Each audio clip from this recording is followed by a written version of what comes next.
Hi F lovers, welcome back to my channel. Video को start करने से पहले अगर अभी तक आप में से किसी ने मेरे चैनल को सब्सक्राइब नहीं किया है तो प्लीज़ चैनल को सब्सक्राइब, वीडियो को लाइक और नीचे कमेंट करते हुए ज़रूर बताइएगा कि आज का ये न्यू एफएफ का फर्स्ट पार्ट आप लोगों को कैसा लगा। चलिए एफएफ की तरफ थोड़ा सा पहले उसका नॉर्मल सा इंट्रोडक्शन दे देती हूँ। जैसे कि आप लोग पहले से ही जानते हैं, इस चैनल पर हमेशा मैं टॉप व्यूइंग वाले ही एफएफ अपलोड करती हूँ, तो ये टॉप व्यूइंग ही है। इसके अलावा इस स्टोरी में थोड़ी सी चीज़ें ना थोड़ी चेंज हैं। ये जो स्टोरी है ना पूरी की पूरी मेरी इमेजिनेशन पे बेस्ड नहीं है। इसका थोड़ा सा पार्ट मतलब पूरा नहीं, थोड़ा बहुत एक छोटा सा पार्ट इसका ओरिजिनल किसी की ओरिजिनल लाइफ से ना इंस्पायर्ड है। अब वो कौन है और एक्चुअल स्टोरी क्या है ये तो मैं आपको कभी लाइव आके ज़रूर बताऊंगी, लेकिन हाँ ये मैं आप लोगों को ज़रूर बता सकती हूँ कि मतलब उस पार्ट में भी ना मैं बहुत सारी चेंजेस करूँगी, क्योंकि ऑफकोर्स ही बात है, एक नॉर्मल इंसान की लाइफ और एक ऐसे दो कैरेक्टर्स की लाइफ में उसको बदलना बहुत ज़्यादा चेंजिंग चीज़ होंगी। लेकिन हाँ यहाँ पे ये जो है ना थोड़ा बहुत ही सही लेकिन एक इंस्पायर्ड स्टोरी है। दूसरी बात, ये एक ओमेगा वर्स वाली स्टोरी तो नहीं होगी, लेकिन हाँ यहाँ पे इसमें मेल प्रेगनेंसी ज़रूर दिखाई जाएगी। तीसरा, ये स्टोरी किसी भी तरीके से किसी को हर्ट करने के लिए या कि किसी की पर्सनल फीलिंग्स के साथ खिलवाड़ करने के लिए नहीं है। ये बस जो मैंने इंस्पायर्ड हुआ एक पार्ट लिया है ना, वो मुझे लगा कि मुझे शेयर करना चाहिए, और जिसका है ऑफ कोर्स उससे कोई प्रॉब्लम नहीं है, तो इसलिए मैं उससे इंस्पायर्ड होकर ये स्टोरी बना रही हूँ। चलिए अब हम लोग थोड़ा सा ना स्टोरी की तरफ बढ़ते हैं। स्टोरी एज हम जानते हैं विंग और लैनवांग जी इसके मेन कैरेक्टर्स रहेंगे। यहाँ पे विंग जो कि मतलब ये दोनों ही ना कोई बहुत बड़ी रिच फैमिली से बिलोंग नहीं करते हैं, एकदम मिडिल क्लास जैसे कि हम लोग हैं, हम लोग भी नहीं, हाँ मिडिल क्लास, जहाँ पे ये लोग ना अपनी अच्छी खासी इनकम से अपना घर अपना गाड़ी ये सब ले सकते हैं। लेकिन हाँ अब ये भी नहीं है कि एकदम फर्स्ट क्लास उन्होंने घर ले लिया, एकदम फर्स्ट क्लास उन्होंने गाड़ी ले ली, ऐसी चीज़ें भी नहीं है। लेकिन हाँ इतना डिपेंड भी ये किसी पे नहीं है कि इन्हें ना एक बंदा कमा रहा है और सभी लोग उसी के ऊपर देखे रहे। तो चलिए अब हम लोग ना स्टोरी को डायरेक्टली स्टार्ट करते हैं। इस स्टोरी का की राइटर भी मैं हूँ, एक्सप्लेनर भी मैं हूँ, और स्टोरी को नाम जो मैंने दिया है वो दिया है अवर ब्रोकन हार्ट्स, मतलब हमारे टूटे हुए दिल। यहाँ पे सिर्फ एक का नहीं, इन दोनों का ही दिल टूटा हुआ है, लेकिन ये कैसे, क्या, कब, किस वजह से हुआ, ये हम आने वाली स्टोरी में बहुत अच्छे से देखेंगे। स्टोरी को स्टार्ट करते हैं। स्टोरी में हमेशा की तरह मैं एक चीज़ बता दूं, लैनवांग जी जो है ना वो बहुत इंट्रोवर्ट पर्सन है, मतलब वो इजीली किसी के साथ घुलता मिलता नहीं है। वो एक 27 साल का लड़का है और अभी तक ना उसको बहुत सारे मैरिज प्रपोजल्स आ चुके हैं, गर्ल्स के भी बॉयज़ के भी, बट अभी तक ना उसकी शादी मतलब ऐसे कहीं फिक्स नहीं हुई, कहीं होके भी ना उसकी शादी टूट गई। और ऐसा भी नहीं है कि लैनवांग जी को इससे ज़्यादा कोई फ़र्क पड़ा हो। लैनवांग जी को ना ये सारी चीज़ें नॉर्मल लगती हैं, मतलब अगर उसे लड़का पसंद नहीं है या लड़की पसंद नहीं है ना, तो वो अपनी इस चीज़ को बिना सोचे ना कि यार क्या होगा, डेट फिक्स हो गई है, मैरिज फिक्स हो गई है, अब मुझे ना नहीं कहना चाहिए, ये सोचते हुए ना वो कभी किसी के प्रेशर में आके ना अगर उसे नहीं पसंद आ रहा है तो मतलब नहीं पसंद आ रहा है। इसके चलते उसने अभी तक मतलब जब वो 21 साल का हुआ था तब से लेके अभी तक उसको कम से कम 50 से 60 बंदों से, बंदे या बंदियों से, लड़के लड़कियों से मिलवा दिया गया है, लेकिन उसे ना कोई पसंद ही नहीं आता है। यहाँ पे लैनवांग जी अपने ब्रदर और अपने ब्रदर इन लॉ इन दोनों के ही घर पे गया हुआ था, जो कि लैनवांग जी के अंकल और लैनवांग जी से थोड़ा दूर पे रहते हैं, मतलब एक अनदर सिटी पे रहते हैं। यहाँ पे लैनवांग जी आज अपने कॉलेज से कुछ दिनों की छुट्टी लेके अपने ब्रदर के घर आया हुआ था। कॉलेज से छुट्टी मीन्स वो एक कॉलेज में प्रोफेसर है, हाँ एक गवर्नमेंट प्रोफेसर नहीं है, लेकिन हाँ वो अपनी लाइफ स्टाइल को ना बेटर बनाने के लिए जॉब करता है और वो एक प्रोफेसर है। स्पेशली उसको डांस करना पसंद है, लेकिन उसके अंकल को ना ये पसंद नहीं है, तो उसने अपने डांस पे ना स्कोप नहीं निकाला, अपना कैरियर अपने डांस पे नहीं बनाया। लेकिन हाँ उसे डांस करना बहुत ज़्यादा पसंद है। लैनवांग जी इस वक्त अपने ब्रदर के घर पे था और उसके ब्रदर अचानक से उसके रूम में आ जाते हैं और यहाँ पे देख के वो देखते हैं कि लैनवांग जी थोड़ा सा अनॉयड है और वो अनॉय वॉइस में ही अपने अंकल से बोलता है कि प्लीज़ अंकल इस सब चीज़ों को बंद कर दीजिए। तो यहाँ पे लैन सिचेन अपने भाई यानी कि वांग जी के पास जाके बोलता है क्या हुआ है वांग जी, तुम ऐसे कैसे बात कर रहे हो। तो यहाँ पे वांग जी अंकल से बात खत्म करके अपने फ़ोन को साइड पर रखता है। उसके बाद अपने सर को अपने हाथों में लेते हुए बोलता है मुझे समझ में नहीं आता अंकल की प्रॉब्लम क्या है। 2-3 दिन पहले ही तो एक लड़के के साथ मेरा रिश्ता टूटा है और ये फिर से एक और लड़के को ले आए हैं। तो यहाँ पे वांग जी को लैन सिचेन समझाते हुए उसकी साइड में बैठते हैं। उसके बाद उसको अपनी तरफ टर्न करते हुए बोलते हैं हमने कभी तुम पे प्रेशर नहीं डाला है वांग जी, कभी नहीं कहा है कि अगर तुम्हें लड़का पसंद नहीं है तो तुम ज़बरदस्ती उससे शादी ही कर लो। अंकल बस तुमसे बात करने के लिए कह रहे हैं ना। तो यहाँ पे लैन वांग जी सिचेन की तरफ देखते हुए बोलता है तो आपको पहले से पता था। तो यहाँ पे लैन सिचेन आंसर करते हुए बोलता है बिल्कुल पता था और मुझे इसमें कुछ गलत भी नहीं लगता है। तुम किसी से बात कर लोगे, किसी से मिल लोगे, 2-4 दिन अच्छे से घुल मिल लोगे और उसके बाद तुम्हें वो नहीं पसंद आ रहा है तो ये कोई बहुत बड़ी बात नहीं है। यहाँ पे लैन वांग जी बोलता है आपको पता है ना लास्ट जो रिश्ता टूटा है वो कैसे टूटा है, उसने मुझ पे झूठा आरोप लगाया था। तो यहाँ पे लैन सिचेन अपने ब्रदर की तरफ देखते हुए बोलते हैं तो क्या हुआ, हमने उस पर यकीन तो नहीं किया ना, उसने जो कहा सो कहा, लेकिन भरोसा हम पे तुम पे था। क्या इस वजह से तुम अपने लिए कोई पार्टनर नहीं ढूंढोगे, क्या तुम लाइफ टाइम ऐसे ही रहोगे। तो यहाँ पे लैन वांग जी अपने आइज को रोल करते हुए बोलता है एटलीस्ट कुछ टाइम के लिए तो मुझे ब्रेक मिल सकता है ना। तो यहाँ पे लैन सिचेन बोलते हैं मैं जानता हूँ तुम्हें ब्रेक चाहिए और एक बेटर इंसान को ढूंढने तक तुम्हें काफ़ी ज़्यादा टाइम चाहिए। मुझे नहीं लगता कि तुमने आज जिससे बात कर लिया हो कल को तुम्हारा लाइफ पार्टनर ही बन जाएगा। लेकिन मेरे सजेशन में मैं एक चीज़ ज़रूर कहना चाहूँगा कि प्लीज़ उससे बात कर लो ताकि तुम्हें एक नया एक्सपीरियंस हो, तुम्हें एक नई चीज़ देखने को मिले कि इंसान क्या है कैसा है। तुम्हें मन हो तो मिल लो, नहीं है तो मत मिलो। लैन वांग जी अपने ब्रदर की तरफ देखते हुए बोलता है ठीक है ये लास्ट टाइम है, अगर मुझे इस बार ये लड़का पसंद नहीं आया ना तो याद रखना मैं अगली बार कम से कम 2 साल तक किसी लड़के या लड़की से नहीं मिलूंगा। लैन सिचेन उसके सर पे हाथ फेरते हुए बोलते हैं वांग जी ये गलत है, तुम्हें मिलना तो होगा, बात तो करनी होगी। मैं तुम्हें ये श्योरिटी दे सकता हूँ कि तुम्हारी मर्जी के अगेंस्ट कहीं शादी नहीं होगी, लेकिन हाँ मैं तुम्हें ये श्योरिटी नहीं दे सकता कि अगले 2 साल तक तुम्हारी शादी की बात ही नहीं होगी। और स्पेशली अंकल को इस बारे में मनाना तुम भी जानते हो बहुत ज़्यादा डिफ़िकल्ट है। फिलहाल मुझे यकीन है कि अंकल ने उस बंदे को तुम्हारा नंबर तो दे दिया होगा, इसलिए बात तो तुम्हें करनी पड़ेगी। लैन वांग जी अपने आइज़ को रोल करते हुए बोलता है और मैं कर भी क्या सकता हूँ, उसके कॉल को कट तो नहीं कर सकता ना। ऐसा कहते हुए अचानक से उसका फ़ोन ना वाइब्रेट करने लगा था, जो कि वहीं पे पास में टेबल पे रखा हुआ था। उसने जैसे उसकी तरफ नज़र घुमाई तो यहाँ पे उसकी फ़ोन पे ना आज नंबर नहीं कुछ लिखा हुआ आ रहा था।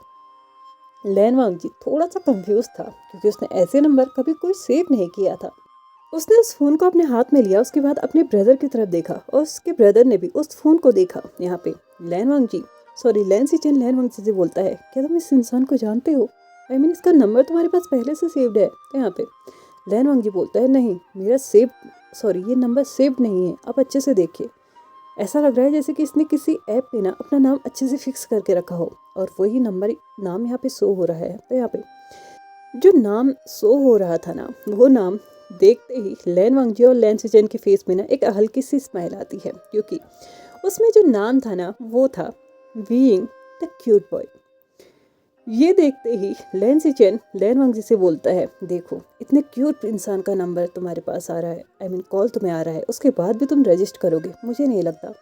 एनीवेज फिलहाल तुम बात करो, मुझे अपने हस्बैंड से भी बात करनी है। ऐसा कहते हुए वो वहाँ से जा चुका था, क्योंकि अभी अभी लैन सिचेन जो है ना वो अपनी कंपनी से वापस आए थे और उसने अपने हस्बैंड से तक अभी तक बात नहीं की थी। लैन वांग जी नोट करता है और लैन सिचेन यहाँ से जा चुके थे। लैन सिचेन के जाते ही लैन वांग जी ने कॉल उठाते ही उसने अपने कान पे लगाया, थोड़ी देर सुना। जब तक सामने वाले इंसान ने हेलो नहीं बोला तब तक लैन वांग जी ने भी हेलो नहीं बोला। सामने वाले इंसान ने हेलो बोला, उसके बाद लैन वांग जी ने भी बोला। सामने वाले ने बोला कि मेरी लैन वांग जी से बात हो रही है। तो यहाँ पे लैन वांग जी आंसर करता है हाँ लैन वांग जी से ही बात हो रही है, आप कौन। तो यहाँ पे सामने से हंसते हुए स्माइल के साथ उसको रिप्लाई मिलता है आई एम श्योर तुमने अपने फ़ोन की स्क्रीन पे नाम तो देख ही लिया होगा, लेकिन ये अधूरा नाम है और मेरा पूरा नाम विभूजान है। और मुझे तुम्हारा ये नंबर मेरी आंट ने दिया था और मेरी आंट को ये नंबर मे भी तुम्हारे अंकल ने दिया होगा। इस तरीके से पूरा प्रोसेस चला है। यहाँ पे विंग को ना, मतलब विंग जिस तरीके से बोल रहा था ना लैनवांग जी को, पहले तो ये थोड़ा अजीब लगता है कि मतलब ठीक है, सिंपली अपना नाम बताओ और अपना वर्क बताओ, क्या करता है, कैसे करता है, ये बताओ। लेकिन अब इतना सारा लंबा चौड़ा कि मेरे अंकल ने, तुम्हारी आंटी ने, ये सब कुछ बताने का मतलब क्या बनता है? लैनवांग जी हल्के से नोट करते हुए बोलता है, मेरे अंकल ने आपकी आंटी को ये नंबर दिया था। यहाँ पे विंग सामने से क्वेश्चन करता है, बाय द वे आप करते क्या हैं? तो यहाँ पे लैनवांग जी आंसर करते हुए बोलता है, इस वक्त वो एक नॉर्मल जॉब करता है। आई मीन वो प्रॉपर तरीके से कॉलेज में अपॉइंटेड तो नहीं है, लेकिन हाँ वो एक प्रोफेसर है। तो यहाँ पे विंग सामने से रिप्लाई करते हुए बोलता है, ओह वेरी गुड। वैसे मैं अपने बारे में बता दूं, अभी मैं एक कंपनी में जॉब करता हूं, अभी सुपरवाइज़र लेवल पे हूं, लेकिन नेक्स्ट मंथ तक मे बी मैं मैनेजमेंट लेवल तक पहुंच जाऊंगा। यहाँ पे लैनवांग जी को ये सारी चीज़ें जानने में ना बिल्कुल भी इंटरेस्ट नहीं था। उसने अपनी आईज रोल की, उसके बाद डायरेक्टली अब जो बातें होनी थी ना, जो क्वेश्चंस होने थे, उन पे उतर आया। लैनवांग जी ने विंग से पूछा, बाय द वे आपको अपने लाइफ पार्टनर में कौन सी क्वालिटीज चाहिए? तो यहाँ पे विंग थोड़ी देर के लिए चुप हुआ, उसके बाद बोला, मुझे नहीं पता, बस मुझे जो पसंद आ जाएगा उसी को मैं अपना लाइफ पार्टनर बना लूँगा, मुझे स्पेशल कोई क्वालिटीज़ नहीं चाहिए। लैनवांग जी को ना बस यही एक आंसर था जो हिट कर गया था। लैनवांग जी ने थोड़ी देर सुना और उसके बाद एक हल्की सी स्माइल के साथ अपने आप को पता नहीं कैसे ये बोल गया, इससे इससे बात करना इंटरेस्टिंग तो होगा। सामने से सेम क्वेश्चन आया, वैसे तुम अपने पार्टनर में कौन कौन सी क्वालिटीज़ चाहते हो? तो यहाँ पे लैनवांग जी ने रिप्लाई किया, मुझे मेरी लाइफ पार्टनर से बहुत सारी एक्सपेक्टेशंस हैं। उसकी शकल और उसकी इनकम से मुझे कोई मतलब नहीं है, मुझे कोई फ़र्क नहीं पड़ता, क्योंकि मैं इतना कैपेबल तो हूँ कि एटलीस्ट मैं अपने खर्चे निकाल सकूँ और अगर ज़रूरत पड़ी तो उसके भी। लेकिन मुझे अदर चीज़ों में बहुत सारी चीज़ें चाहिए। सबसे पहली बात, मैं अपने पार्टनर से कभी दूर नहीं रहना चाहता। मुझे लॉन्ग डिस्टेंस रिलेशनशिप बिल्कुल भी पसंद नहीं है। मैं नहीं चाहता कि हम दोनों कभी भी एक दूसरे से दूर रहें। कभी मजबूरी की तहत 1-2 हफ्ते, 1 आध महीने एक अलग चीज़ है, लेकिन मुझे इस तरह के रिलेशनशिप बिल्कुल अच्छे नहीं लगते जहाँ सालों तक हम एक दूसरे की शक्ल देखने के लिए तड़प जाए। इसलिए मुझे लॉन्ग डिस्टेंस रिलेशनशिप तो बिल्कुल भी नहीं चाहिए। विंग ने सामने से नोट किया, आंसर किया। लैनवांग जी ने कंटिन्यू करते हुए बोला, मुझे नहीं पता, मुझे गुस्सा आता है या फिर मैं अननॉय हो जाता हूँ, लेकिन ये बात बिल्कुल सही है कि मैं छोटी छोटी चीज़ों को कभी बहुत ज़्यादा हार्डली ले लेता हूँ और कभी कभी बड़ी बड़ी चीज़ों को भी ना एकदम नॉर्मली लेके उनको हैंडल कर जाता हूँ। मैं चाहता हूँ कि मैं एक ऐसे इंसान को अपनी लाइफ में लेके आऊँ जो मुझे इस तरीके से समझे, वो मुझ पर प्रेशर ना बनाए कि मुझे हर एक चीज़ सुधार के रखनी चाहिए, सहेज के रखनी चाहिए, क्योंकि मैं चाहता हूँ कि वो मुझे सुधार के रखे, मुझे संभाल के रखे लाइफ में। मैं और शायद कुछ चीज़ एक्सपेक्ट नहीं करता हूँ, मैं बस ये चाहता हूँ कि मैं उसके सामने वो बन के रहूँ जो मैं एक्चुअल में हूँ। सारी दुनिया को मैं इंट्रोवर्ट, मैं एक ऐसा इंसान लगता हूँ जिसे किसी से बात करना पसंद नहीं है, लेकिन सच ये है कि मैं अपने पार्टनर से बहुत सारी बातें करना चाहता हूँ। अपनी हर एक छोटी से छोटी, बड़ी से बड़ी हर एक चीज़ उसे बताना चाहता हूँ और चाहता हूँ कि वो इन चीज़ों को समझे। विंग सामने से ना लैनवांग जी की बातें सुनते जा रहा था। उसे भी लैनवांग जी की बातों में ना थोड़ा बहुत मतलब इंटरेस्ट आने लगा। थोड़ा बहुत नहीं, उसे बहुत ज़्यादा इंटरेस्ट आ रहा था। विंग ने अचानक से लैनवांग जी की बातों को कट करते हुए बोला, और अगर वो इंसान मैं बनूं तो? लैनवांग जी अपनी बात बोलते बोलते रुक गए। विंग ने जो बोला था ना, वो बोलते हुए, वो सुनने के बाद लैनवांग जी तो ये भूल ही गया था कि अब उसको क्या बोलना है। ऑफ कोर्स उसने ये बोला है कि उसको बहुत सारी एक्सपेक्टेशंस हैं, तो अभी तो ये 2-3 ही चीज़ हुई ना, आगे क्यों क्या? विंग ने चुप हुए लैनवांग जी से कहा, क्या हुआ, तुम चुप क्यों हो गए? आगे कंटिन्यू करो, और क्या क्या एक्सपेक्टेशंस है तुम्हारी? तो यहाँ पे लैनवांग जी फिलहाल के लिए सब कुछ भूल चुका था, वो एकदम ब्लैंक हो चुका। लैनवांग जी कुछ बोलना तो चाह रहा था, लेकिन उसके मुंह से ना बिल्कुल शब्द नहीं निकल रहे थे। उसने जो कुछ भी प्रिपेयर किया था वो एकदम से छूमंतर हो चुका था। विंग दूसरी साइड से बस ध्यान लगा कि ये सुनने वाला था कि अब लैनवांग जी क्या बोलेगा। लेकिन 1 मिनट निकल चुका था, लैनवांग जी ने कुछ भी नहीं बोला था। तो यहाँ पे लैनवांग जी सॉरी विंग फिर से बोलता है कि तुम्हारी बस इतनी ही एक्सपेक्टेशंस थी। तो यहाँ पे लैनवांग जी रिप्लाई करते हुए बोलता है ऐसी बात नहीं है, बस मेरे हिसाब से अभी के लिए इतना काफ़ी है। विंग यहाँ पे आगे कुछ बोलना तो चाहता था, बट अचानक से उसे किसी की आवाज़ सुनाई देती है और यहाँ पे विंग लैनवांग जी से बोलता है आई एम सॉरी, एक्चुअल में एक मीटिंग आ चुकी है तो मुझे जाना होगा, क्यों ना मैं तुम्हें 1 घंटे के बाद कॉल करूँ। तो यहाँ पे लैनवांग जी हाँ में अपने आंसर को देते हुए बोलता है ठीक है, आपको जब टाइम मिले आप तब कॉल कर सकते हैं। विंग वहाँ से मुस्कुराते हुए रिप्लाई करता है ओके ठीक है, तब तक के लिए बाय, और हाँ मुझे आप अपनी पिक सेंड कर दीजिएगा, मैं अपने सेंड कर रहा हूँ। वैसे तो मेरे लिए भी लुक्स मैटर नहीं करता, लेकिन फिर भी एक दूसरे को पहचानने के लिए सही हमें एक दूसरे को देखना तो होगा ना। ये बात उसने थोड़ा मुस्कुरा के कही थी। यहाँ पे लैनवांग जी भी बोलता है ओके ठीक है, मैं भेज दूंगा। ऐसा कहते हुए विंग ने दूसरे एंड से कॉल कट कर दिया था और यहाँ पे जैसे ही कॉल कट हुआ था उसके 30 या 35 सेकंड्स के बाद ही लैनवांग जी के फ़ोन में ना बीप होता है। लैनवांग जी ने अभी तक मतलब जैसे ही कॉल कट किया था ना, उसके बाद उसने अपने चेस्ट पे हाथ रखा था, ये सोचते हुए कि आखिरकार ये क्या हुआ। मतलब उसे पहली बार ना किसी से बात करने में इतनी अजीब सी फीलिंग हो रही थी, जैसे कि वो बोलना तो बहुत कुछ चाहता है लेकिन अनफॉर्चुनेटली वो बोल कुछ भी नहीं पा रहा था। उसे नहीं बस समझ में आ रहा था कि इस बार उसने पूरी तरीके से ठान लिया था कि वो अपने पूरे दिल की बात ना एक बार में ही सब कुछ बता देगा, लेकिन ये उसके साथ क्या हुआ, वो तो कुछ बोल ही नहीं पाया। लैनवांग ये सोच ही रहा था कि इसका फ़ोन ना अचानक से बीप करता है और यहाँ पे जैसे ही उसने अपना फ़ोन देखा तो उसमें नोटिफिकेशन आया था, उसमें 2 पिक्स थी। लैनवांग जी ने जल्दी से दोनों पिक्स को ओपन किया तो वो मैस्मराइज हो चुका था सामने वाले इंसान को देख के। वो अपने आप को देख रहा था, अपने आप को सामने मिरर में देख रहा था, उसके बाद उस इंसान को देख रहा था। वो अपने आप को देखते हुए ये सोचता है कि क्या ये इंसान मुझे पसंद भी कर पाएगा। उसने अपने चश्मे को, अपने हेयर को थोड़ा सा ठीक करते हुए सब कुछ बोला।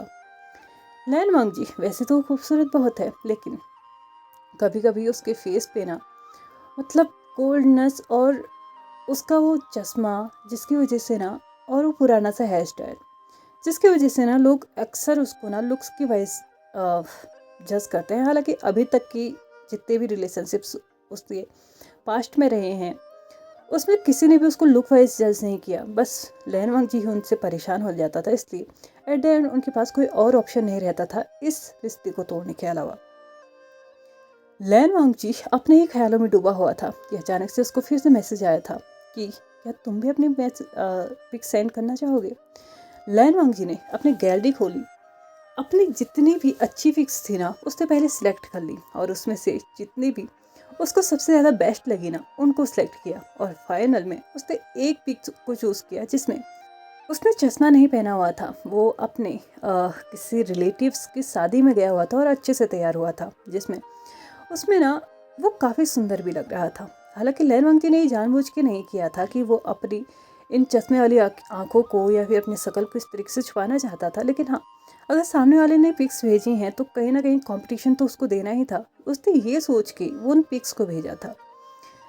लैनवांग जी सामने से एक कॉम्प्लीमेंट जो उसको आता है ना वो पढ़ के ना और भी ज़्यादा मतलब खुश हो चुका था, क्योंकि सामने से रिप्लाई आया था सीरियसली ये तुम हो, बहुत ज़्यादा क्यूट हो। लैनवांग जी उस मैसेज को ना न जाने कितने बार पढ़ चुका था। लगभग 1 घंटा ना विंग की तस्वीर देखते हुए ही लैनवांग जी ने पूरा निकाल दिया था। विंग ने एक तो अपनी पूरी जो पिक्स भेजी थी ना वो फुल साइज़ वाली भेजी थी, यानी कि टोटो हेड जिसमें वो दिख रहा था वो देख ली थी। लैनवांग जी ने तो उसको जूम कर करके न जाने कितनी बार देख लिया था और ऐसा उसकी लाइफ में उसके साथ पहली बार हो रहा था। फाइनली 1 घंटा निकल चुका था। लैनवांग जी तो ये भी भूल चुका था कि विंग ने उसको बोला था कि वो 1 घंटे के बाद कॉल करेगा, बट अचानक से जब उसका फ़ोन फिर से रिंग करने लगता है तो उसे याद आता है कि विंग ने तो उसको बोला था कि वो 1 घंटे के बाद कॉल करेगा। इस बार फिर से लैनवांग जी के फ़ोन की स्क्रीन में वही नाम था, विंग द क्यूट बॉय। और ये नाम देखते ही ना लैनवांग जी के फेस पे एक प्यारी सी स्माइल आ चुकी थी। इसी के साथ उसने कॉल रिसीव किया और यहाँ से इन दोनों की बातों का जो सिलसिला था ना वो थोड़ा सा आगे निकला था। ये सिलसिला कितना आगे निकला था फिलहाल के लिए इस सिलसिले को हम यहीं पे रोकते हैं, क्योंकि आज के इस पार्ट को मैं यहीं पे ख़त्म करती हूँ। और अगर आप लोगों को ये पार्ट पसंद आया हो ना तो प्लीज़ भर भर के कमेंट कीजिएगा, क्योंकि अब इसका नेक्स्ट पार्ट मैं तभी लेके आऊँगी जब इस पार्ट में ना ऑलमोस्ट 30+ कमेंट्स होंगे, क्योंकि आप लोग देखते हैं, इंजॉय करते हैं, बट मेरे काम को ना बिल्कुल भी अप्रिशिएट नहीं करते। प्लीज़ ऐसा मत किया कीजिए, मुझे भी अच्छा लगता है आपके कमेंट्स पढ़ के, तो प्लीज़ भर भर के कमेंट किया कीजिए। तो चलिए, thank you so much for watching my video and bye bye.